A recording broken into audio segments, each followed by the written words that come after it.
El análisis político, la entrevista de la semana, la información contada de manera diferente en Hora de Cambio. Desde estos momentos nos conectamos con el Perú en Hora de Cambio. Si quieres estar bien informado, quédate en Hora de Cambio. Imparcialidad, objetividad al momento de darte las noticias con Hora de Cambio. Bienvenidos.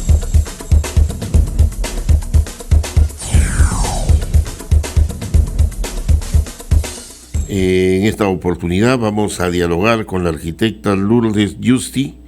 Ella es decana del Colegio de Arquitectos de la región Lima, a quien le damos la bienvenida. Arquitecta Lourdes Yusti, ¿cómo está? Muy buenos días. Muy buenos días, un gusto estar con ustedes y su público. Bien, tenemos entendido de que el Colegio de Arquitectos de Lima ha lanzado una iniciativa denominada Lima la Impostergable, una hoja de ruta para la gestión 2023-2026. Cuéntenos en qué consiste esta iniciativa. Sí, muchas gracias. Desde el Colegio de Arquitectos hemos lanzado esta iniciativa Lima la Impostergable para priorizar las acciones que nosotros como gremio profesional hemos desarrollado junto con 20 especialistas de distintas ramas para presentar a todos los candidatos a la alcaldía de Lima y Callao. Vemos todo con frecuencia que nuestras autoridades no la ven, así como dirían en términos populares, ¿no? Entonces, por eso es que hay tantos problemas en nuestra ciudad Lima caótica, ¿no? Que hemos agrupado todo este estudio técnico que viene con muchos indicadores y propuestas en 3 grandes ideas muy fáciles de comprender. Entonces, pasaría a explicarlas. Claro. Una es, ¿cómo hacemos para que esta Lima, esta ciudad distante, donde todo queda lejos, se convierta en una ciudad a la mano, donde todo lo tenga cerca? Esta iniciativa se llama De la ciudad distante a la ciudad a la mano. Actualmente el 65% de nuestros pobladores usan el transporte público y demoran un promedio de 2 horas diarias en transportarse de un lugar a otro. Además, tenemos 700.000 personas sin agua y tenemos un poblador sumamente emprendedor. 1 de cada 10 personas tiene un propio negocio. Entonces, ¿cómo hacemos para cambiar esto? Nosotros estamos proponiendo a los alcaldes que se haga, primero que nada, aprobar el plan LimaNet 2040. Hay un plan de desarrollo urbano que organiza la ciudad y se ha venido trabajando en los 2 últimos años, está listo para ser aprobado y llevado al Consejo de Regidores, ojalá sea aprobado cuanto antes. 2, que la ciudad crezca con diversidad urbana. ¿Qué significa esto? Que hayan usos mixtos. Si yo tengo una vivienda, no tenga que pasar 2 horas para poder llegar lejísimos de mi casa a mi trabajo. Actualmente en otras ciudades parecidas del mundo, lo que se hace es tener una zonificación que permita la vivienda, cerca el local, el negocito, el mercado, el colegio, todos los servicios que uno requiere cerca de su casa. Otro punto es de que la ciudad crezca, pero ya no como ha venido siendo el 93% del crecimiento en nuestra ciudad informal. Y una persona, una familia, espera en promedio 14 años para tener agua potable. Entonces lo que se tiene que hacer es crecer adentro de nuestros propios límites de la ciudad, donde ya tenemos los servicios de manera planificada. Por ejemplo, se puede crecer estratégicamente en los ejes del metro y otros. Y un cuarto punto importante es que este crecimiento, ¿no?, desde las municipalidades, zonificación, sea respetando la productividad local, rescatar nuestros mercados pequeños, nuestra bodeguita, nuestro bazar, nuestra biblioteca, y que la municipalidad se convierta en un aliado de nuestro poblador que es emprendedor. Número 2, otra gran idea es nosotros tenemos una ciudad muy frágil, muy vulnerable ante los sismos. Entonces, nuestro eslogan es de una ciudad frágil a una ciudad segura. ¿Qué significa esto?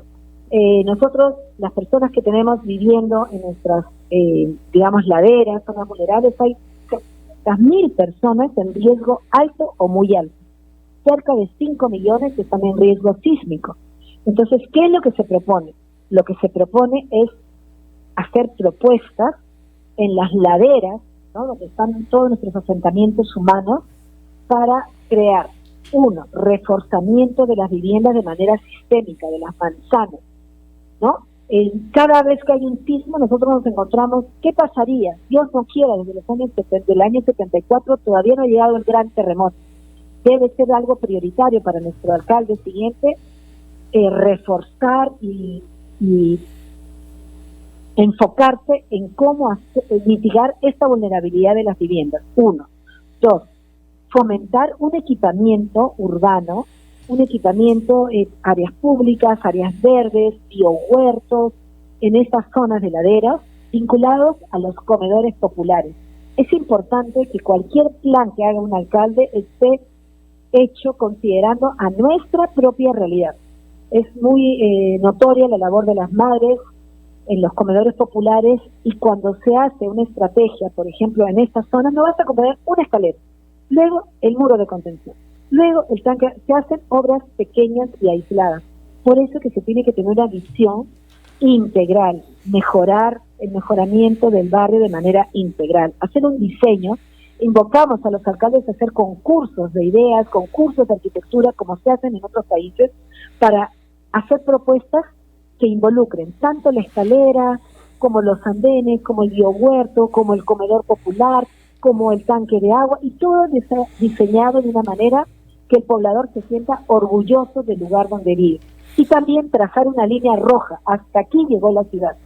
Esta es una zona vulnerable y basta de que los alcaldes queden pasivos ante esta invasión de terrenos y de ocupantes y de mafias que están ocupando estas laderas, incluso las zonas que son un alto riesgo.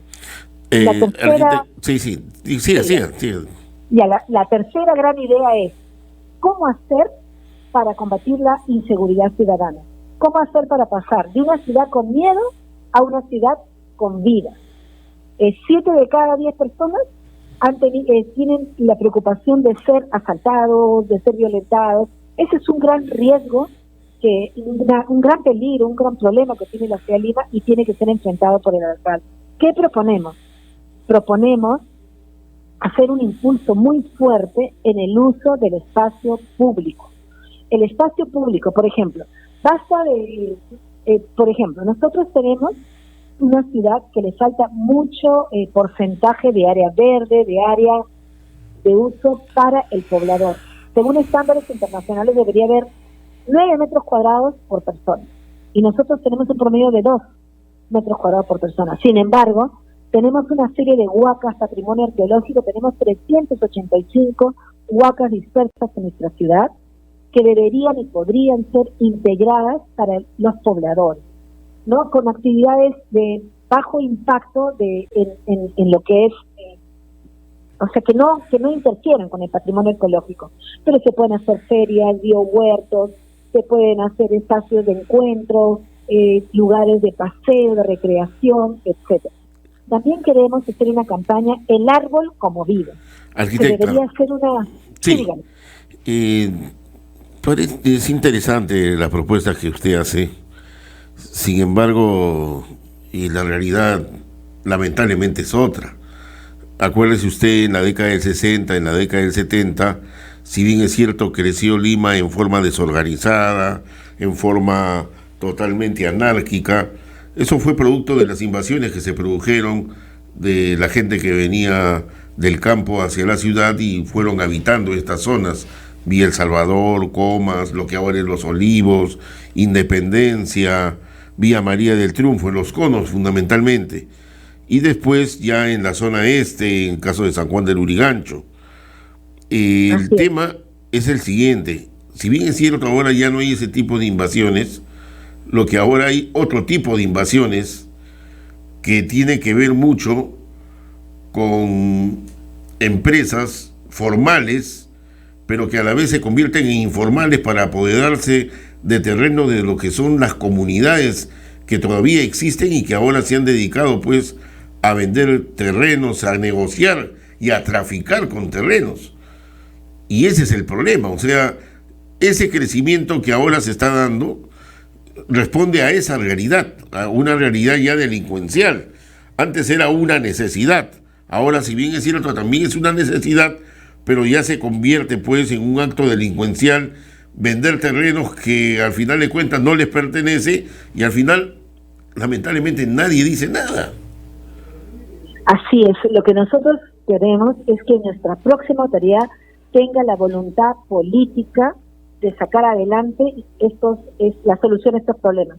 Mire, el año pasado se dio la ley de suelos, que se llama la Ley de Desarrollo Urbano Sostenible. Hace 30 años que la pedíamos, la tienen una similar Colombia, Chile, Ecuador, etcétera. Esta ley, ¿por qué es importante? Ahora, actualmente se está reglamentando, va a tener 4 reglamentos. Va a tener un reglamento donde nuestras autoridades van a tener la obligación de cumplir con las obras prioritarias de los planes de desarrollo urbano. 1, van a tener responsabilidad penal si no lo cumplen. Entonces sí es importante que el alcalde respete las obras prioritarias y estas se continúen más allá de la gestión de turno. Acabo de estar en Medellín, por ejemplo, en Colombia, que fue la ciudad más violenta del mundo. Y actualmente es un ejemplo de urbanismo. ¿Qué es lo que se ha hecho ahí?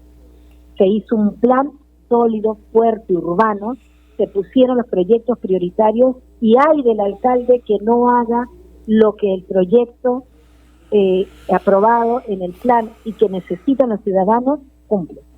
Entonces, por ejemplo, nosotros sabemos que hay un problema de transporte que es de vital importancia cumplir. Entonces, y ahí vemos, ¿qué visión de ciudad tenemos?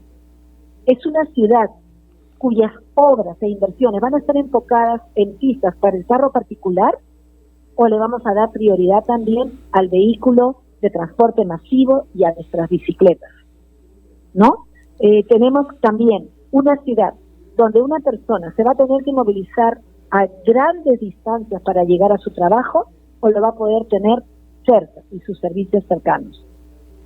También es importante que los alcaldes tengan prioridades y este crecimiento que ya se ha dado, o sea, y se sigue dando, como usted bien dice, ¿no? En los últimos 20 años, según estudios de Grave, ha crecido en 43% la ciudad de manera horizontal. Llevar agua a un poblador en lo alto del cerro, según Sedapal, cuesta 140.000 soles, imagínense. Entonces todo va ligado. ¿Hasta cuándo vamos a hacer un gobierno informal en todos los niveles? Ahora, el otro tema, arquitecta, disculpe, el otro tema es de que ya verdaderamente los límites de los distritos no tienen ninguna justificación y no tiene una razón de ser a lo que significa en estos momentos Lima, que sobrepasa los 10 millones de habitantes, y donde, por ejemplo, estamos pues conmemorando el 200 aniversario, el 180 aniversario del distrito tal, el otro 90 aniversario del distrito tal, el otro 40 aniversario del distrito tal, etcétera.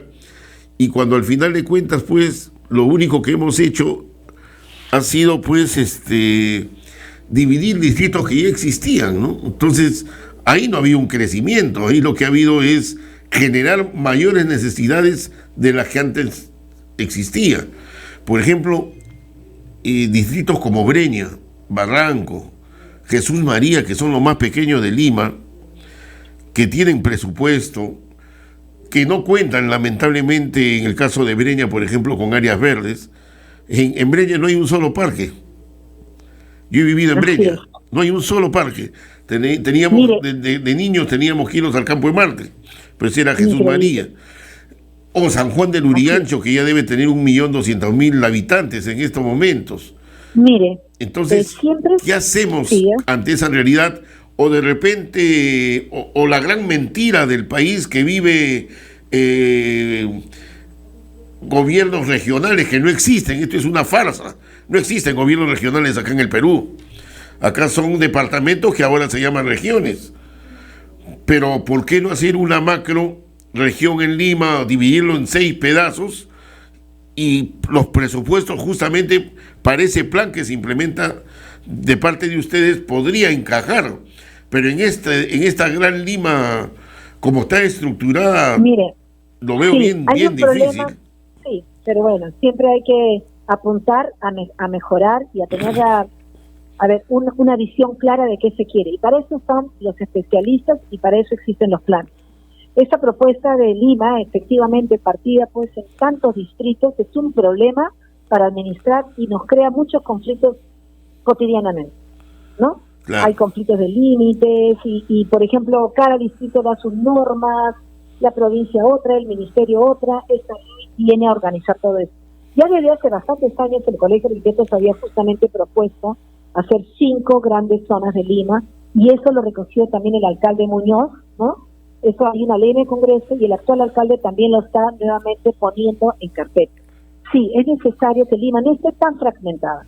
Eso yo creo que hay un consenso y sí es algo que ayudaría bastante en estas cinco partes, ¿no? Ahora, por ejemplo, lo que usted ha dicho, el ejemplo de Breña, ¿no? Y de muchos otros casos. En otros países, cuando se cambia una zonificación, por ejemplo, donde había una lote, dividía una vivienda que tiene 2, 3 pisos, y se cambia una zonificación que le permite tener 8, 10, 15 pisos, ¿quién se beneficia ahí? Solamente afortunado el que heredó una casa, tenía un lotecito ahí, o frente a la vía expresa, que donde vivía mi abuelita o mis papás, y ahora se puede hacer un edificio de 30 pisos. ¿Pero qué ganó la ciudad?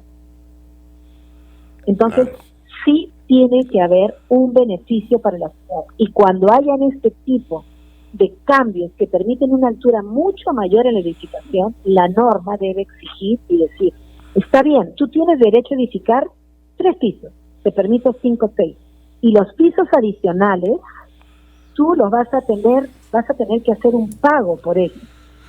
Y entonces, con ese pago, se puede financiar, por ejemplo, la recuperación del centro histórico, las casas que se caen.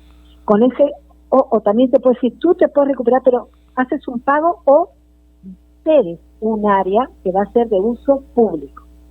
Entonces nosotros vemos en otras ciudades, por ejemplo, vemos un edificio alto, pero lleno de áreas verdes a los costados para los mismos pobladores y para los pobladores de la ciudad. Ahora, por ejemplo, ¿por qué no crecer para el lado de Ancón?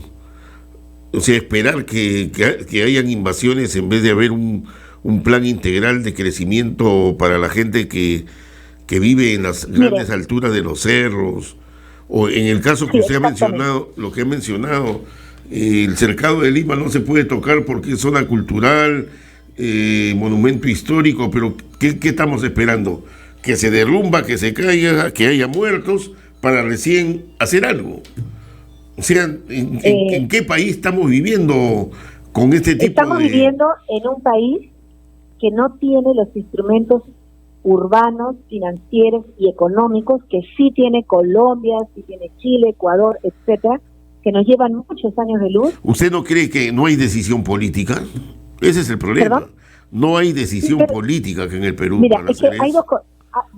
decisión política y la normativa legal de respaldo. Ustedes saben lo que significa el DAET. DAET significa derechos adquiridos de edificación transferibles. Entonces, ¿qué significa esto? Por ejemplo, y ya se daba en Miraflores hace unos años, a la ciudad le conviene y es importante mantener nuestro centro histórico, ¿no es cierto? Entonces, por ejemplo, nos interesa mantener las casonas que son declaradas con valor monumental. Y entonces, estas edificaciones, que si no fueran históricas podrían tener 8 pisos y tienen 3, significa que tiene 5 pisos adicionales que no las va a poder construir y se los vende como un derecho justamente a la inmobiliaria que va a construir frente a la vía express o frente al malecón del mar, frente al mar, ¿no? Eso se hace en todos los países. Entonces, así, la plata no solamente va al dueño de ese lote, sino va para un fideicomiso, para un fondo que garantiza que ese dinero va a ser en beneficio de la ciudad. Y también se pueden hacer programas e incentivos para generar vivienda dentro de la zona consolidada. Y otra cosa importante es que en esta ley de desarrollo urbano sostenible, que se tiene que reglamentar cuanto antes, existe el operador público del suelo. Es de necesidad prioritaria. El gobierno ha creado una entidad en esta ley que se llama el operador público del suelo, responsable de identificar qué terrenos tenemos dentro de las ciudades que están siendo inutilizados y deberían ser entregados para justamente cubrir los déficits de equipamiento, de área libre, de áreas verdes, de vivienda social, etc. Por ejemplo, hubo una experiencia, arquitecta decana del Colegio de Arquitectos de Lima, hubo una experiencia interesante en la época del alcalde Alberto Andrade, en la cual se entregaban justamente para que la empresa privada invirtiera en la remodelación de las casas antiguas, y sí, se hizo algo, pero después se abandonó, y ahora ya están para caerse más que para poderlas habitar. ¿Por qué esa continuidad? ¿Por qué no existe una política de continuidad en el país? Mire, ¿sabe por qué? Lamentablemente en nuestro país hemos visto cómo llegan autoridades que tratan de bloquear lo bueno que hizo la autoridad anterior. No solamente el alcalde Andrade, creo que ha sido quizás el mejor alcalde que ha tenido la ciudad de Lima, le puso corazón, trabajo y convocó equipos, iniciativas y las siguió adelante. No solamente los balcones, por ejemplo el tema de los ambulantes, y no solamente los sacó con policías, sino que los organizó y se hizo y los ayudó a ser formales, ¿no? Por ejemplo el caso de Polvos Azules o por ejemplo las Malvinas, donde los llevó a todos los que vendían materiales de construcción. Hizo la Bienal de Arte de Lima, y eso se debería continuar. Si eso estuviera ya inscrito, formalizado en un plan, en un proyecto prioritario, debería ser de carácter obligatorio, que cualquier alcalde que venga continúe con estas obras, con estas bienales que son beneficiosas para la ciudad. Y ahora, es así. Arquitecta, pero ¿qué hacemos con esta iniciativa que me parece muy interesante? Ojalá que lo escuchen los alcaldes o los candidatos. Sí, lo que queremos ahí estamos. Lo que hemos hecho ha sido el primer lanzamiento. Este es un conjunto, un montón de actividades que vamos a hacer. Este día que hemos lanzado Lima la Impostergable, hemos convocado a distintos actores. Han estado universidades, ha estado Capeco, ADIS, colectivos, ONG, etcétera. Entonces la idea es que todos ellos suscriban estos acuerdos. Y nosotros vamos a hacer en el próximo mes una campaña de difusión de estos proyectos y estas propuestas de manera cortitas, en videitos para el público, para los ciudadanos de a pie. Y además va a ser entregado de manera formal a todos los candidatos a alcaldes, a todos por igual, candidatos y sus equipos técnicos. Disculpe la pregunta. Disculpe, no me tome por malcriado, pero la verdad, ¿usted cree que a estos candidatos les interesa esto? La verdad. Hablemos la verdad. Mire desde Andrade hasta la fecha, ¿cuántos años han pasado? Y esto, en vez de mejorar, ¿se acuerdan? Inclusive se hablaba de ser una ciudad como Quito, ¿no? Como la ciudad de Quito, pues, ¿no? Pero miren o como Medellín o como Bogotá. ¿Cómo estamos viviendo ahora en Lima, no? Mire, ¿sabes lo que estamos viviendo? En una apatía donde la gran mayoría ha perdido la fe en las autoridades. Correcto. Y se mantiene al margen. Correcto. El Colegio de Arquitectos quiere ser proactivo, impulsar, propositivo, para esto impulsor, y por eso hemos convocado. Es una propuesta concertada que va a llevar la firma y el apoyo de muchas instituciones, y lo sumamos a usted, le invitamos a usted a sumarse y a todas las actividades, a todas las instituciones, colectivos, ONG, ciudadanos de a pie, a exigir a nuestras autoridades estas obras para una Lima impostergable. Y perfecto. Además, luego deberíamos tener un seguimiento desde los actores de la sociedad. Seamos activos, proactivos, impulsando las cosas buenas para Lima y Callao. Me parece interesante y le voy a tomar la palabra porque acabamos de entrevistar a los candidatos metropolitanos de Lima y le vamos a hacer las preguntas justamente de la propuesta que ustedes hacen, porque es cierto, no todo es delincuencia, acá también tiene que haber un tema de crecimiento, un tema de desarrollo integral de la sociedad limeña que prácticamente no existe. Y hay otro tema, usted hablaba de el trabajo, vivo y tengo mi trabajo ahí. Algo se repite en Lima Norte, en Lima Sur.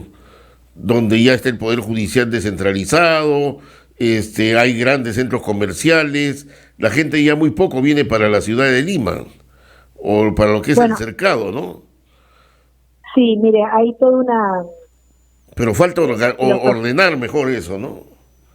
Sí, lo ideal sería que uno pudiera ir a su trabajo, al colegio del niño, a la posta médica, todo cerca de la casa, caminando, o en bicicleta, o ocupando un porcentaje de tiempo muy pequeño.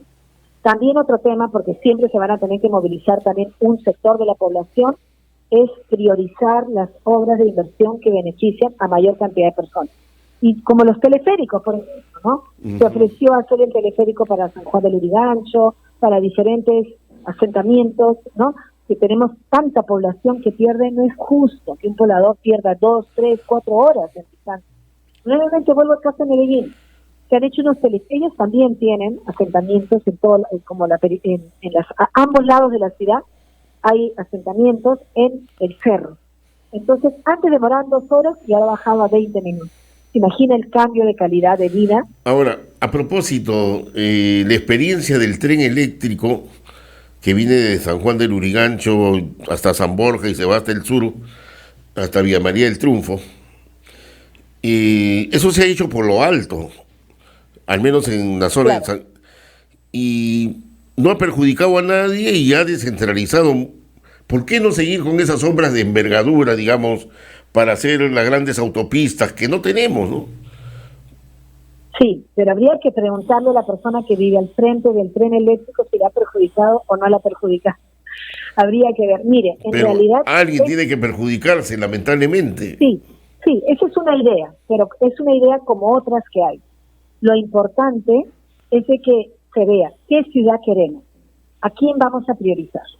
¿Vamos a priorizar al auto frente a mi ventana o lo que vamos a hacer es priorizar una ciudad con espacios públicos, que esté integrada, que la gente esté más segura? Y hay distintas maneras de resolver. Está muy bien que se haga el metro y se tiene que seguir con las otras líneas, con subterráneas, de repente los teleféricos, eso ya está, para eso se hacen los planes, donde se hace un trabajo muy serio de diferentes especialistas, se trabaja con la comunidad, ya está hecho. Lo que se tiene que hacer, ¿sabía usted que el plan Lima Metro ya está listo desde el mes de abril? Solo falta que se lleve al Consejo de Regidores y se apruebe. La ley de suelo, por ejemplo, dice que el Ministerio de Economía, cuando hace su programa, su presupuesto anual, debe dar prioridad a los proyectos de inversión que están dentro de los planes de desarrollo urbano. Entonces, todo se va organizando desde el nivel superior, que es el ministerio, los ministerios que hacen los presupuestos de la República, los gobiernos regionales, las municipalidades provinciales y las distritales. Entonces, yo creo que basta ya de crecer de manera caótica e informal, que lo único que hace es traer una mala calidad de vida a nuestros pobladores. No es justo que una persona tenga que invadir un cerro, ¿no?, y esperar 14 años para poder tener agua.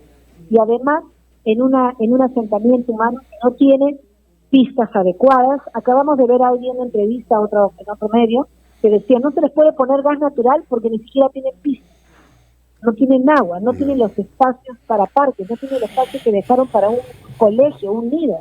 Por eso es que tenemos que planificar. Muy bien, arquitecta. Estaremos a la expectativa en todo caso. La felicito por el entusiasmo que usted tiene, pero la política que hay en el Perú camina al revés, lamentablemente. Lamentablemente, bueno, le digo, y hay que ponerle más impulso. Hay candidatos que están postulando y al final no saben ni qué cosa hacer. ¿Qué cosa hacer con Lima? Claro, por eso es que a todos les vamos a dar este documento, a todos por igual. El colegio profesional lo que busca es cumplir la labor. Hemos sido creados por ley para dar iniciativas y ayudar a mejorar nuestra ciudad, nuestra calidad del hábitat, el desarrollo sostenible, proteger nuestros valles, un ordenamiento de la ciudad en beneficio de todos. Y para eso está el Colegio de Arquitectos del Perú Regional Lima. Muchas gracias. Muchas gracias. Correcto, muy agradecido por su participación. Estaremos molestando y estaremos al tanto también. Por supuesto, porque es la primera de muchas etapas. Hemos presentado Hora de Cambio. Nos volveremos a encontrar el próximo sábado, a esta misma hora y por la misma frecuencia. Nuestro equipo de producción ya está trabajando recopilando información para un nuevo encuentro en Hora de Cambio.